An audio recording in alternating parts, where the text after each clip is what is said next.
Late July 1944, northern France. The fighting had moved on hours ago. What remained on the edge of the hedgerow was silence, broken only by the ticking of cooling metal.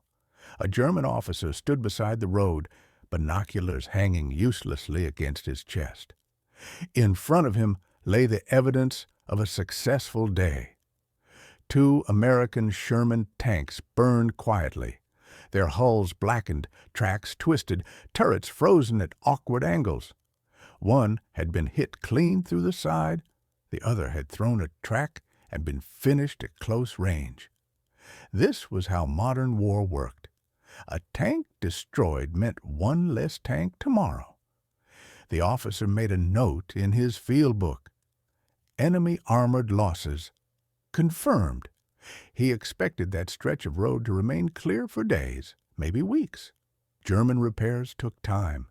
American ones, he assumed, would take even longer. Their equipment was crude, mass-produced, fragile. That was what Berlin said. That was what made sense.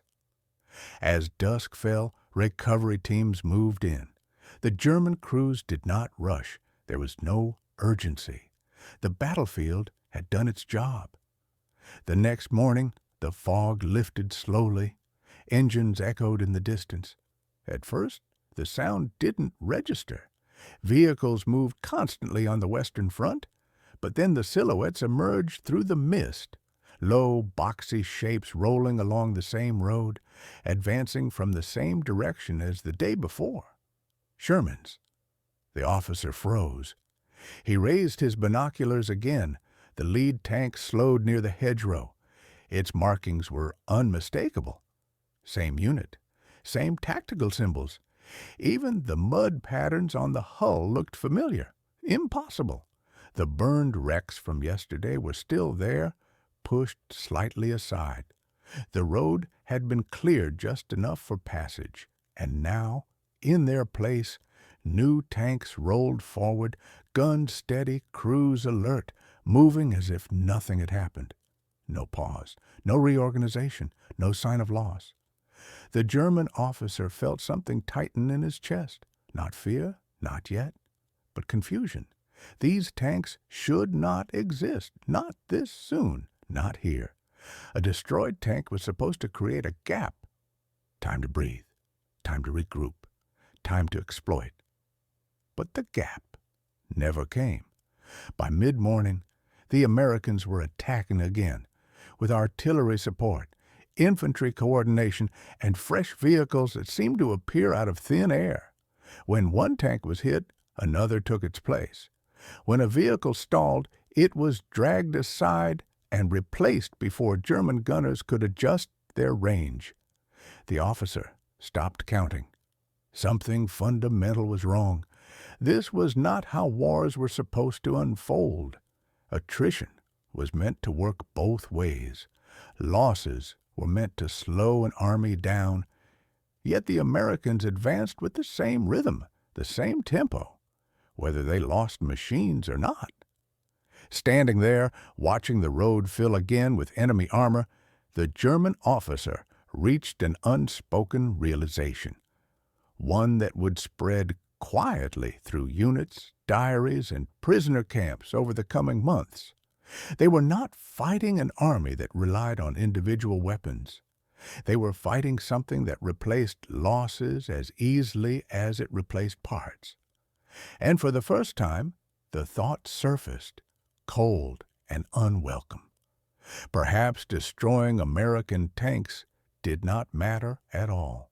July 1944, somewhere behind the front lines, while German eyes were fixed on the hedgerows and fields, the real battle was happening hundreds of miles away in towns that smelled of smoke, oil, and molten metal rather than blood.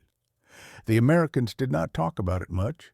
Their soldiers noticed trucks arriving and departing, crates stacked, smoke rising from distant chimneys. They unloaded supplies as if by habit, not celebration. Every day brought the same rhythm. Steel arrived, tanks rolled out, ammunition followed. It was a factory war, invisible to the casual observer, yet more decisive than any artillery barrage. In Detroit, Cleveland, and Pittsburgh, assembly lines hummed. Sheet metal, engines, tires, and guns flowed from enormous plants, synchronized, precise, unrelenting. Men and women, many too young or too old for combat, moved like clockwork. The rhythm was so constant, so unbroken, that no German air raid, no German spy report could truly capture it. At the rear in France, American logistics officers smiled quietly when a report came in about lost vehicles. A tank destroyed? Replace it. Artillery piece knocked out? Another waits in the depot, fueled and ready. Supplies that seemed miraculous on the front line were the product of hundreds of thousands of unseen hands, months of planning, and industrial scale. For the Germans, this was incomprehensible. One captured journal entry noted, "They build machines as we build bullets. We fight their army. They fight their factory." It was a thought that took root slowly, almost imperceptibly, as units noted the relentless rhythm of American attacks. The notion that an army could function with such inexhaustible support challenged everything the German soldier had been taught. The Americans, of course, took losses in stride. To them, a tank was not sacred. It was part of a system. If one was lost, another would be ready tomorrow or the day after. To destroy it was a small victory, almost ceremonial. To capture supplies was a minor convenience. The machinery behind the front line could absorb losses, adjust, and continue, a principle German officers could not calculate. Even at the small depots in northern France, the scale of supply was staggering. Boxes of ammunition stacked floor to ceiling, crates of rations waiting for distribution, fuel in drums, neat rows of olive green jerry cans, sometimes enough to power a German division for weeks. Yet these depots were considered routine by the Americans. Another shipment would arrive within days. The loss of one depot mattered little. Meanwhile, German field reports obsessed over fuel, spare parts, and rations. Every tank immobilized was a crisis. Every missing crate, a calamity. Their supply lines, already thin and overstretched, could not compensate for loss. In every unit, officers recorded calculations in diaries. If we capture X gallons, we can advance Y miles. If not, we are finished. Numbers governed their war. Every mile, every shell, every ration was precious, finite, irreplaceable. The contrast became obvious in even the simplest exchanges. When Americans abandoned a vehicle, it was an inconvenience.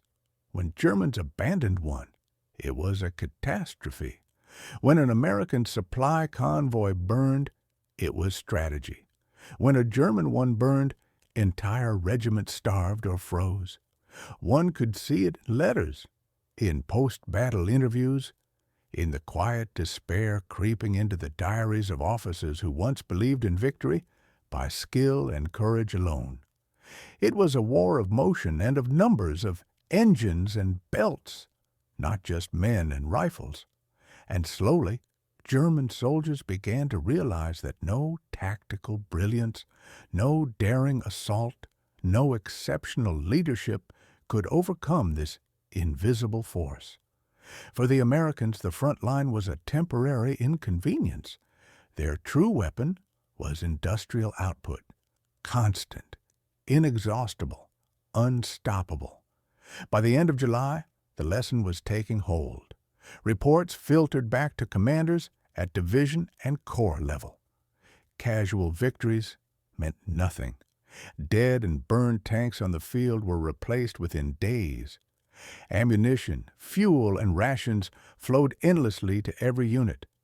The Germans could not destroy enough, capture enough, or hold enough to match it. The factory, not the battlefield, decided the war.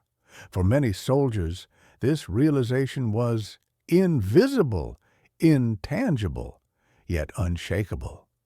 The front line remained brutal and chaotic, but behind it, an unstoppable machine roared, and it would not stop until Europe was remade. August 1944, northern France. The hedgerows, muddy roads, and bombed villages were the familiar face of war for the German soldier.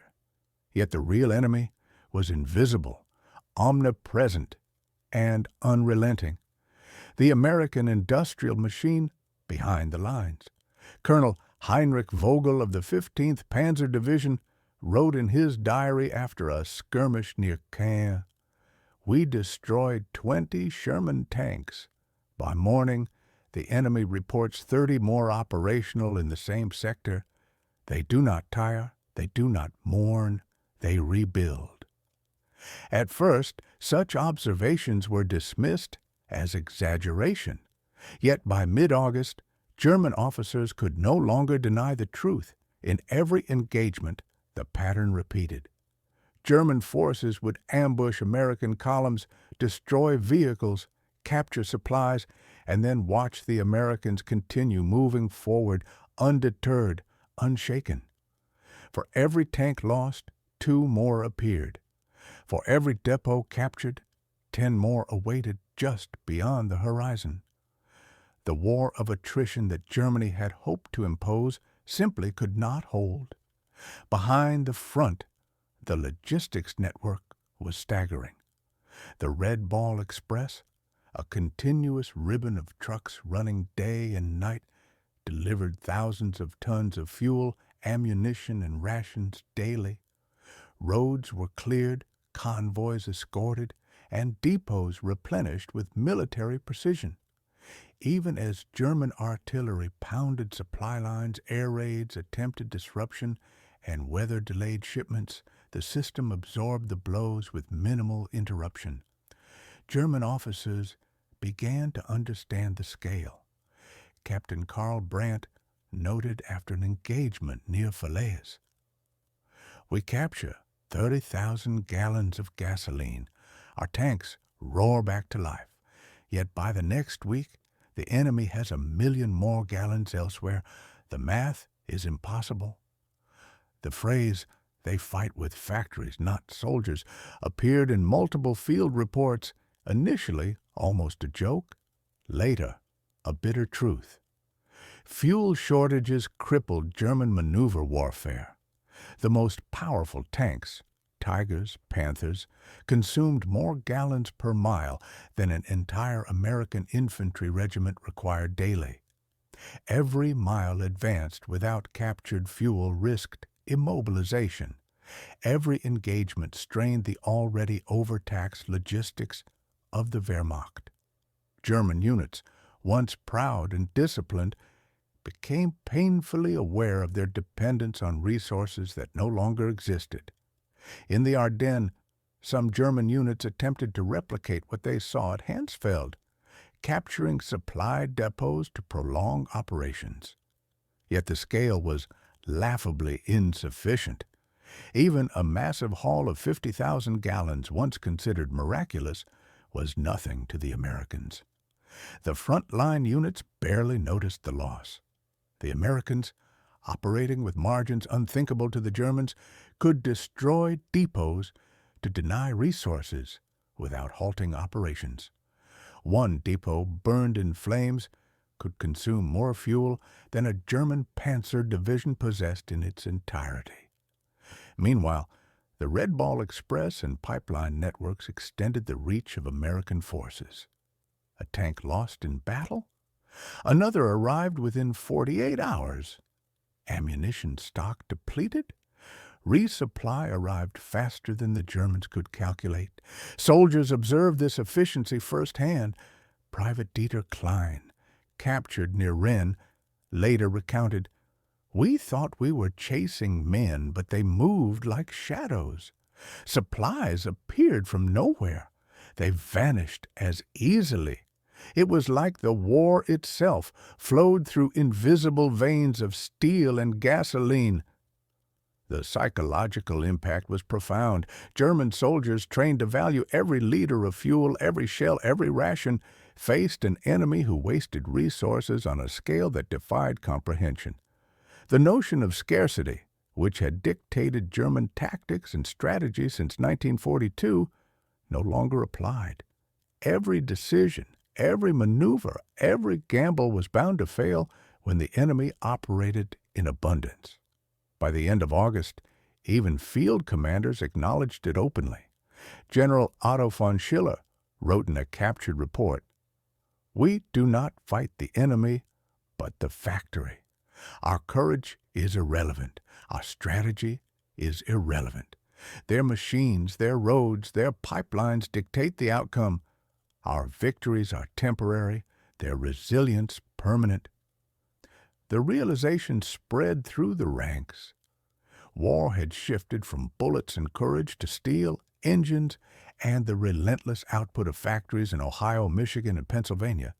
The front lines remained deadly, chaotic, and costly. But the real battle, the invisible, industrial battle, had already been won. The Americans fought with endless factories, infinite reserves, and a tempo the Germans could never match. And the closer the Wehrmacht looked, the more impossible their situation became.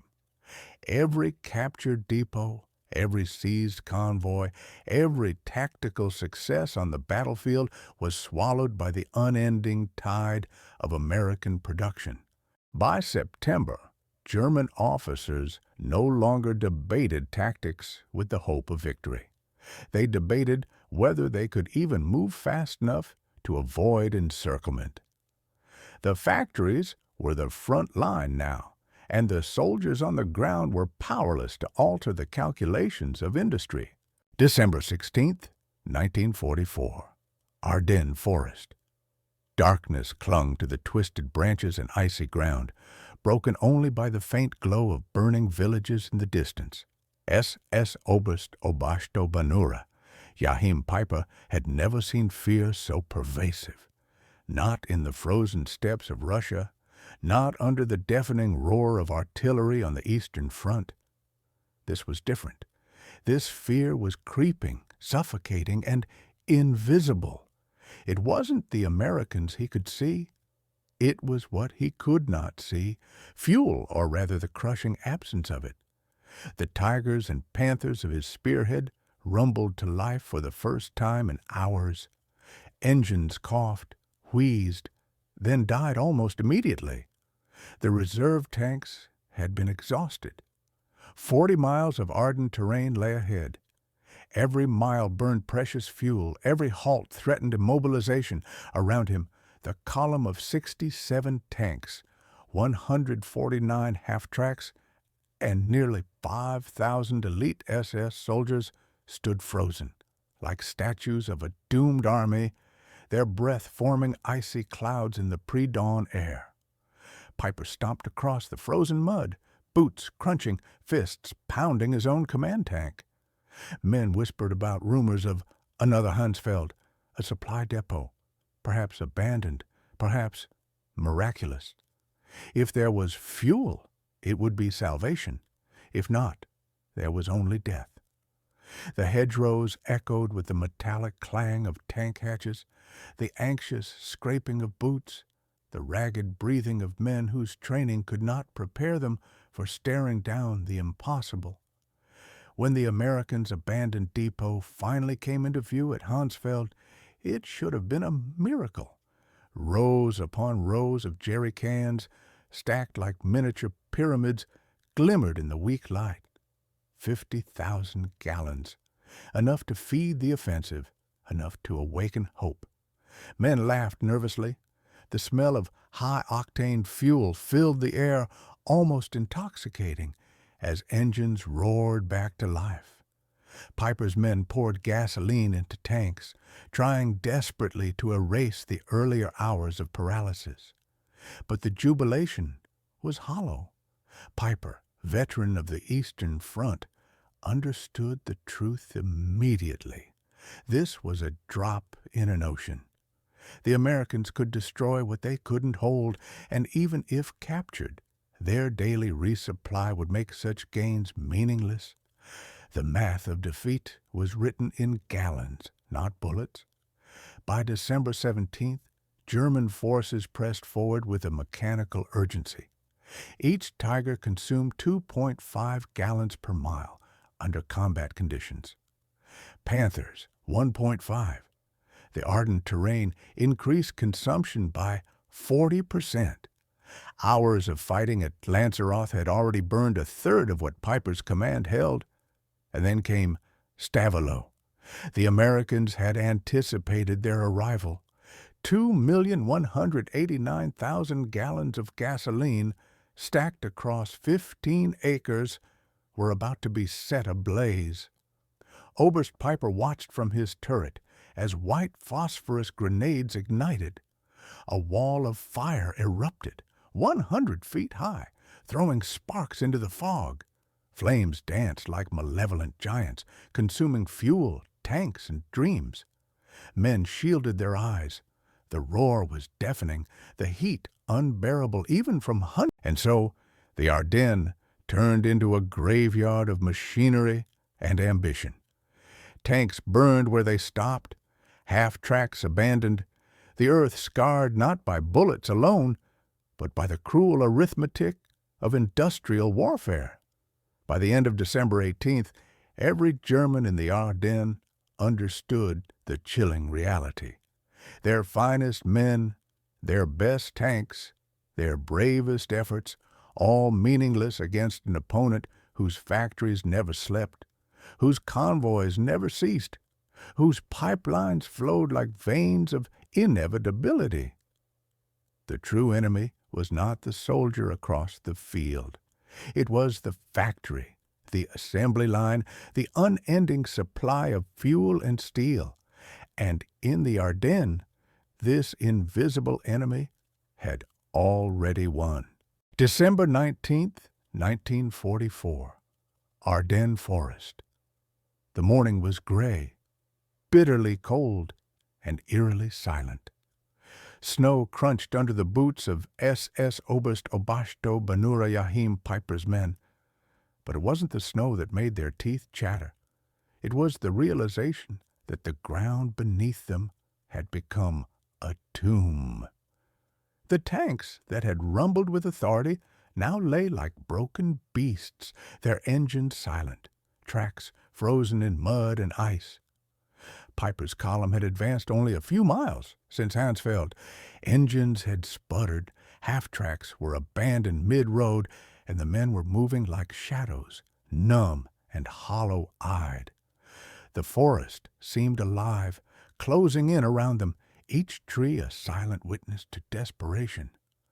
Wolves howled somewhere in the distance, their cries piercing the fog. For the men, it wasn't just the cold or the hunger. It was the creeping certainty of doom. Corporal Heiko Banfura remembered staring into the icy sky as the first mortars landed near their column. "I've been on the Eastern Front," he whispered to no one in particular, "and I've never been so afraid."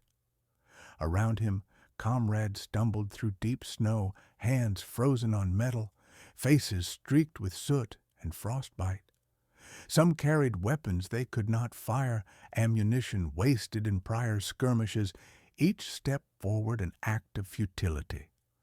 Then came the first screams. Half a dozen men had slipped into hidden ditches, some hit by unseen artillery, others simply collapsing from exhaustion. Piper had ordered every man to conserve energy, to move silently, but the Ardennes offered no mercy. Roads that looked navigable on maps were slick with ice and mud. Tanks slid sideways, half-tracks overturned. Soldiers were pinned not by bullets, but by the earth itself, trapped in a landscape that seemed to conspire against them. By noon, the horror had spread. Smoke from distant burning depots hung like a shroud over the forest. Piper climbed the turret of his command Tiger to survey the chaos. Dozens of his men were abandoned along the roadsides, some hiding behind wrecked vehicles, others simply kneeling in snow, weeping. Hunger gnawed at their stomachs, frostbite at their fingers, and terror at the endless forest ahead. A sudden artillery salvo shattered the silence. Shells tore through frozen pines, hurling splinters into men and metal alike. One tiger shuddered violently as a shell tore through its side, igniting fuel already dangerously low. Flames licked the hull, and the crew scrambled, some burning, some frozen with fear. Piper shouted orders that could not be followed. No engines, no fuel, no way to move. The Ardennes had become a graveyard of abandoned machinery and frozen bodies. Even the officers were broken. Major Dietrich's voice trembled as he radioed reports. Units immobilized, casualties mounting, command tanks abandoned, no resupply possible. Piper could only nod grimly.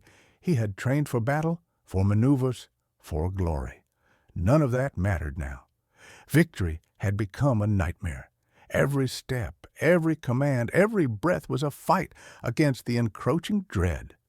Night fell, bringing darkness so complete it seemed unnatural. Fires from distant depots cast eerie shadows across the snow, stretching figures into grotesque shapes. Men huddled in clusters, trying to share warmth, murmuring prayers or curses, rocking back and forth to stave off numbness. The forest whispered, carrying the screams of the wounded and the moans of the dying. Piper moved among them, seeing reflections of his own despair in every face. By the end of the day, it was clear the Ardennes offensive had begun to collapse from within, not by artillery, not by enemy soldiers, but by fatigue, cold, hunger, and the creeping, paralyzing terror of an army running out of life itself. The few remaining tanks that could move did so with skeleton crews, each mile a battle against inevitability. Piper wrote later, "It was not battle that killed us. It was the forest, the cold, the hunger, and the silence that screamed louder than any gun." December 20th, 1944. The Ardennes had become a frozen prison. Piper's command group, once a spearhead of terror and efficiency, was now a scattered ghost army. Snow blew across the forest, carrying the metallic scent of abandoned vehicles and burned-out fuel. The men moved cautiously, every snap of a twig sounding like a gunshot, every shadow a potential ambush. By mid-morning, it became clear they were surrounded. American forces, invisible but everywhere, had anticipated their every move. From hidden positions along the ridges, small units of paratroopers and infantry struck suddenly, then vanished into the forest. Each engagement was brief, brutal, and terrifying. The Germans could neither advance nor fully defend. Panic began to creep into the columns. Piper climbed the turret of his Tiger tank, his fingers numb, teeth chattering. Through the haze, he saw men lying prone in the snow, not from bullets but from exhaustion. Their faces were blue, lips cracked, eyes hollow. One soldier, barely conscious, muttered about home, about bread, about mothers. But the forest swallowed his words. There was no one to answer him. The tanks that had survived Hansfeld now creaked and groaned, engines coughing weakly against the bitter cold. Every mile forward was measured in terror. The next bend might hide an ambush, a destroyed bridge, a ditch full of frozen water. Half-tracks slid sideways, crushing snow, ice, and the occasional frozen body beneath their wheels. Every man knew it. Their fate was slipping away not to superior firepower, but to nature, fatigue, and fear itself. In the command tent that evening, officers whispered, Major Dietrich's eyes were hollow. "We are like rats in a trap," he said. "No fuel, no escape, only the forest and the cold." Piper did not answer. He had seen enough. In the shadow of the Ardennes ridges, even the strongest men could not hide from the slow suffocation of immobilization. The forest was alive with sound. Wolves circled, drawn by the scent of frozen bodies. The wind howled through the broken hulls of abandoned tanks, sounding almost like human cries. A half-track overturned nearby, metal groaning like tortured flesh, and men scrambled to right it, slipping in snow, hands bleeding, faces streaked with soot and frostbite. Some gave up entirely, kneeling in resignation. A sudden flare in the distance illuminated the smoke of a burning depot, a stark reminder of what they could never have. Thousands of gallons of fuel sacrificed by Americans to deny them even a chance. Piper watched through his binoculars, eyes wide, stomach tight. Every burning flame was a testament to their impotence. The men whispered among themselves, "They can afford to burn millions. We fight for leaders." Night fell, darker than any night on the Eastern Front. The remaining German vehicles huddled together like scared animals. Fires from distant depots cast grotesque shadows, stretching limbs into impossible shapes, creating monsters in the snow. Men screamed in dreams of home, of food, of heat. Some walked aimlessly, muttering numbers, gallons, distances, their training disintegrating into obsession over fuel. Piper sat atop his command Tiger, staring at the dark, endless trees. He could see the American positions, small lights blinking in the distance, and realized something he could never admit aloud. They were already dead men, not from bullets or artillery, but from the relentless machinery of a nation whose forests were filled not with fear, but with fuel, food, and endless supply lines. In this night, the Ardennes no longer felt like a battlefield. It was a cage. Each sound, a twig snapping, a half-track groaning, a distant wolf howling, was amplified in the freezing, silent horror. By December 20th, 1944, Piper's column was no longer an army. It was a walking nightmare, a slowly collapsing monument to human desperation, trapped between immovable forests and invisible enemies who possessed oceans while they clutched drops. December 21st, 1944. Dawn came gray and silent. The Ardennes forest was a frozen graveyard. Piper's column, once a spearhead of terror, now limped forward like a wounded animal. Tanks sat abandoned along the road, their tracks frozen in place, engines silent. Half-tracks lay on their sides, wheels spinning uselessly in ice. Men huddled in corners, some praying, some muttering numbers, others staring at nothing, faces pale from frostbite and fear. Piper moved along the line, boots crunching on ice, heart hammering. He looked into the eyes of the men. They were no longer soldiers, only survivors clinging to hope that didn't exist. Every gunshot sounded too far to help, every distant flare a reminder that the Americans were everywhere and nowhere, ghosts in the snow. The forest itself seemed alive, shadows stretching and twisting like monstrous hands, trees creaking under the weight of ice, the wind carrying whispers that could have been voices. The vehicles that could still move were low on fuel, mere liters that would not carry them through the next skirmish. A panther stalled in the middle of the road, wheels spinning uselessly.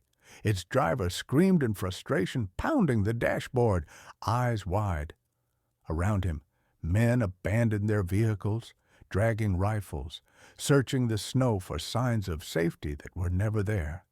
Fear had replaced command. Discipline had melted with the ice. From the north, small units of American paratroopers appeared. They moved silently, striking and disappearing, leaving chaos in their wake. The German soldiers, already frayed by hunger, cold, and desperation, broke into uncontrolled panic. Men shouted to no one, firing at shadows, tripping over frozen terrain. Some ran blindly into the forest, only to fall into hidden ditches, impaled on jagged branches, disappearing into the white silence. Piper watched helplessly as his command Tiger was approached by his last remaining maintenance crew. "We can't get it started," they whispered. "Fuel lines frozen, batteries dead." The men's eyes reflected horror. The Tiger tank, once a symbol of power, now a coffin waiting to be abandoned. Piper's jaw tightened.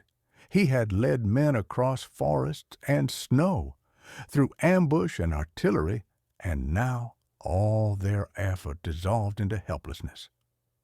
As night fell, panic intensified. Fires from distant depots cast grotesque light on the snow, shadows writhing like phantoms. Men screamed in dreams of home, rations, and warmth.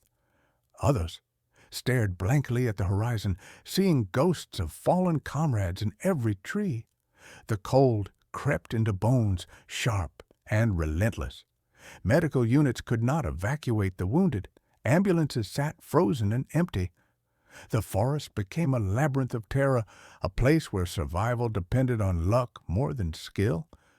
By the evening, Piper issued the final order: abandon the vehicles.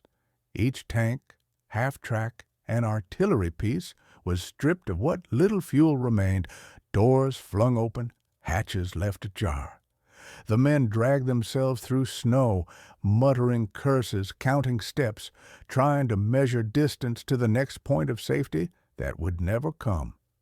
The Tiger tank, his command vehicle, was destroyed, blown from the inside, a monument to desperation. Piper climbed out last, eyes hollow, breathing clouds of ice-cold air, knowing nothing could save them. The Ardennes had swallowed the Wehrmacht like a predator.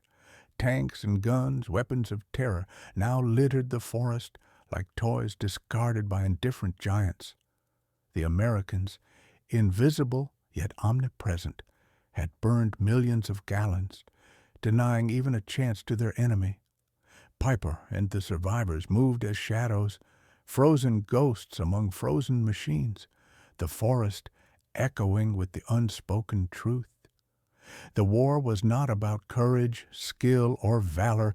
It was about fuel, about resources, about a nation that could throw away millions while their enemy counted every liter like gold. The night closed over them, silent except for the wind, the groaning of abandoned machinery, and the distant cold laughter of inevitability. Piper knew that by morning any illusion of control would vanish. The forest, the snow, the darkness, and the invisible enemy had conspired together. The Ardennes was no longer a battlefield. It was a trap, a tomb, and they were already inside. December 22nd, 1944. The Ardennes was quiet, but the silence was heavier than any artillery barrage. Piper's remaining men huddled in the snow, their breath visible in the freezing air, eyes darting at every shadow. They had moved like ghosts for days, abandoning tanks, half-tracks, and artillery. Each step was measured, cautious, haunted. Every sound, a branch snapping, a distant call of a crow, could signal death. The forest itself seemed complicit, bending trees to trap them, funneling them into a trap they could not escape. The Americans were everywhere, though invisible.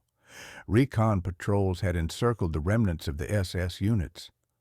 Piper could hear distant engine hums, the rhythmic crunch of truck tires on frozen earth, yet could not see the enemy.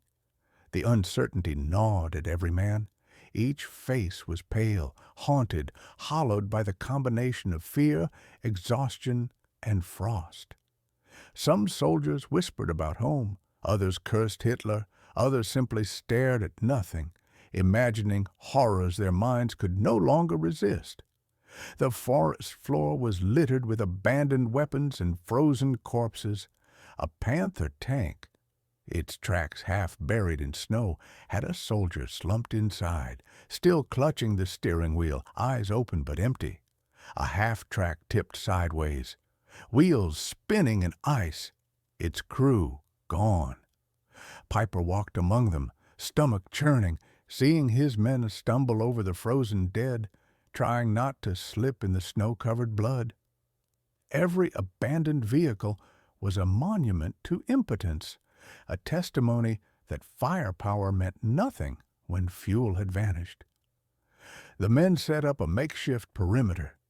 They were surrounded, exhausted, and terrified. Sleep was impossible. The forest whispered and moaned as though alive. Some claimed they saw figures moving among the trees, not quite human, or perhaps men driven mad by cold and hunger. A single scream pierced the night. A young soldier falling into a ditch, limbs tangled in ice-laden branches. His comrades could not reach him. No one dared to call for help. The sound might bring more death. Piper knew their situation had become horrific theater of inevitability. Even if the Americans had not burned the depots, the Ardennes had become a predator that consumed the unprepared. Men were freezing in snow, limbs turning blue, faces waxy and expressionless. Some whispered that the forest itself was judging them. Survival was random, courage meaningless. Small units sent to scout vanished, leaving only broken rifle barrels and scattered helmets. Fear, not bullets, was now the most lethal weapon. At dusk, a sudden explosion echoed across the trees. A hidden American demolition team had set fire to another small supply cache nearby. The flames leapt, reflecting off the ice, casting monstrous shadows. Men screamed and dove for cover, hearts pounding. The fire illuminated the reality. They were trapped, immobile, and the enemy could strike at any moment.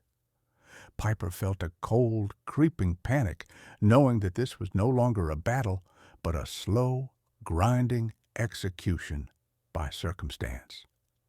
By midnight, the men had built small fires from splintered wood, huddling in the feeble warmth.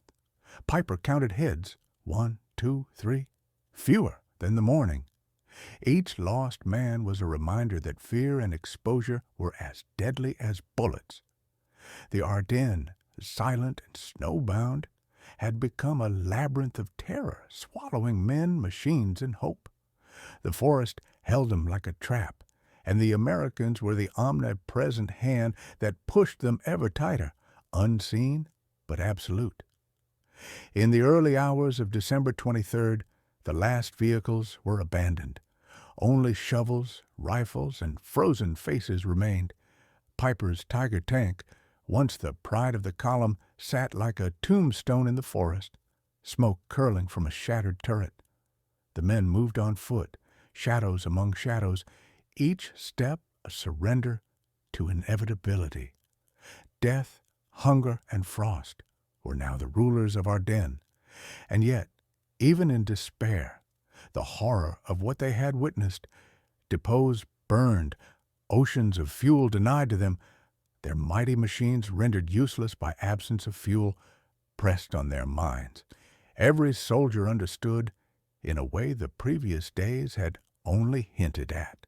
They were not just losing a battle, they were witnessing the death of their army by logistics and industrial might. The Ardennes was no longer a battlefield. It was a theater of terror, and they were trapped actors without a script. December 23rd, 1944. Dawn broke pale and gray over the Ardennes. Piper's men had been moving on foot for hours, the snow crunching beneath their frozen boots. The Tiger tanks, Panthers, and half-tracks that had once been symbols of invincibility now lay scattered, silent, abandoned monuments to futility. Engines that had roared with mechanical pride were quiet forever. Tracks had frozen in place. Smoke rose faintly from a single tank where a desperate crew had tried to start it for the last time. The Ardennes forest had claimed them all. Panic and despair had replaced discipline. Men whispered about shadows moving between trees. Some imagined American patrols. Some imagined ghosts of comrades long gone. Fear was no longer tactical. It was existential. Piper walked among his soldiers, noticing hollow eyes, trembling hands, and the blank stares of men who had seen the impossible and survived to tell only fragments of it. One private knelt, sobbing softly over a jerry can of fuel that had been emptied too soon. Another smashed a helmet in frustration, shouting at a God he no longer believed in. The cold was relentless. Frostbite claimed fingers and toes in minutes. Soldiers wrapped in blankets and tattered coats huddled together, praying for warmth. The forest was no longer a battlefield, but a tomb. Each abandoned tank was a crypt. Piper's command tank, stripped of fuel and ammunition, stood like a sarcophagus, its turret shattered by the desperate blows of a hammer when the crew had tried to destroy it before retreating. The air smelled of cold metal, frozen earth, and lingering smoke from burned supply depots. And then the Americans appeared, not with a roar of artillery, but silently. Recon jeeps and trucks glided along the frozen forest roads, headlights cutting through the morning mist. The Germans had no fuel, no vehicles, no escape. They were trapped.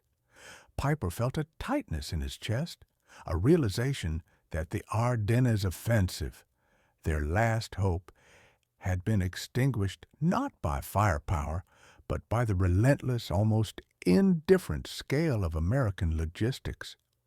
Men who had once been warriors now stumbled, shadows of themselves, exhausted and hungry. Some tried to salvage weapons from the snow, but there was no time. The Americans did not need to chase them.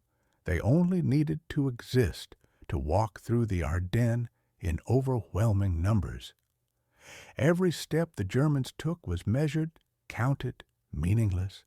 The forest echoed with the groans of men and machines alike. By midday, the last armored vehicle under Piper's command had stopped.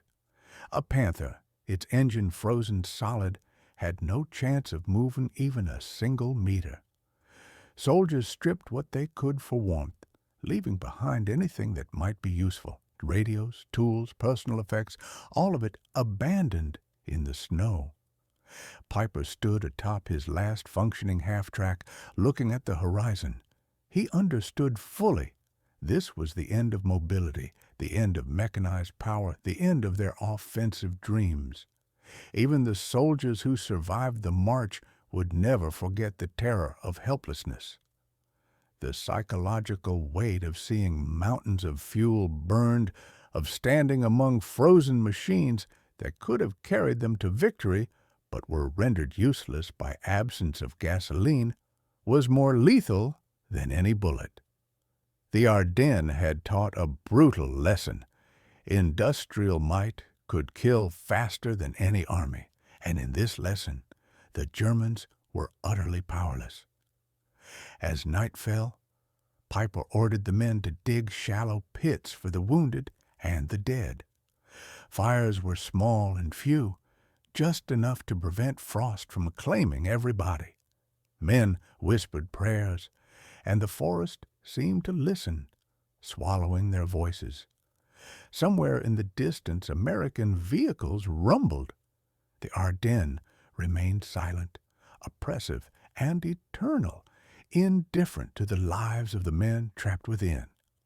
The last message Piper sent to command was simple. Out of fuel, out of options. Enemy everywhere. Retreat impossible. There was no shame in the words, only the cold acknowledgment of inevitable defeat. That night, the men slept among abandoned tanks, their breath misting in the freezing air. The machines that had promised dominance now lay lifeless, frozen, abandoned, monuments not to victory, but to impossibility. By the morning of December 24th, 1944, only 770 of the original 5,000 men had survived.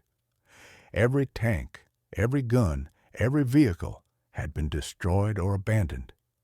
The Americans did not need to strike. The Germans had destroyed themselves with their own scarcity. Piper's horror was complete. He had seen the impossible and had survived to witness the stark truth.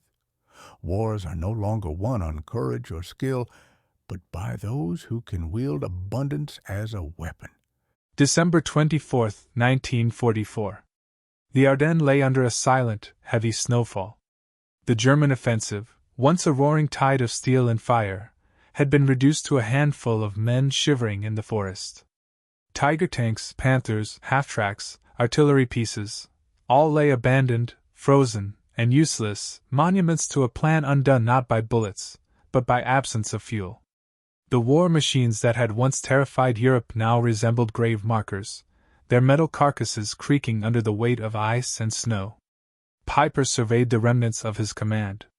Faces that had once been sharp with discipline were now pale, hollow, and haunted. Men whispered about shadows between the trees, not Americans, but ghosts of comrades, apparitions of all they had lost. Hunger gnawed at their insides, frostbitten fingers could barely hold rifles, and morale had melted away faster than the snow under the rare sun.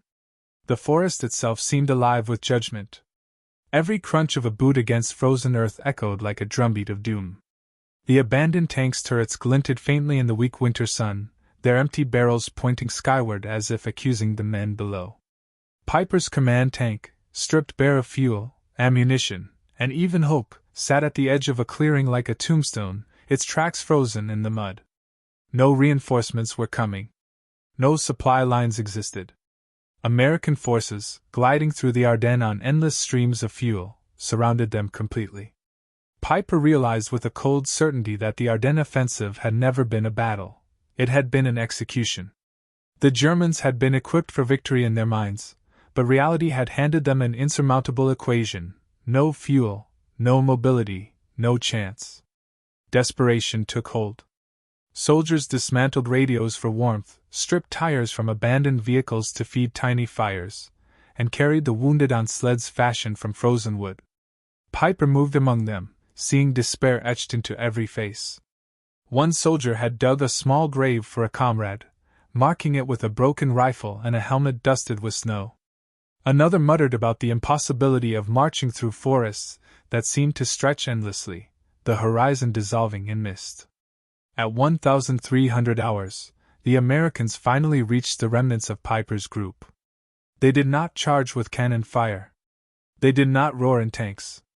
They simply existed, their trucks and jeeps, laden with fuel and supplies, moving silently like rivers through the Ardennes.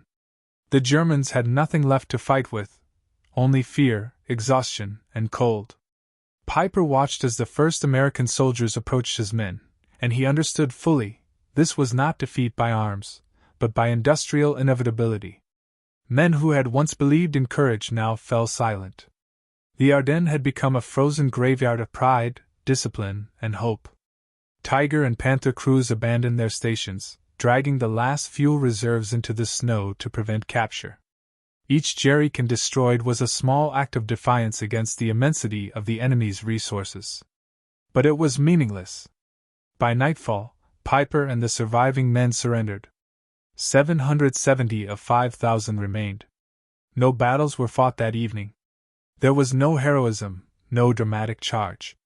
There was only the silent, terrifying acknowledgement that the war was no longer waged by soldiers, but by factories, pipelines, and convoys that moved endlessly and could never be stopped.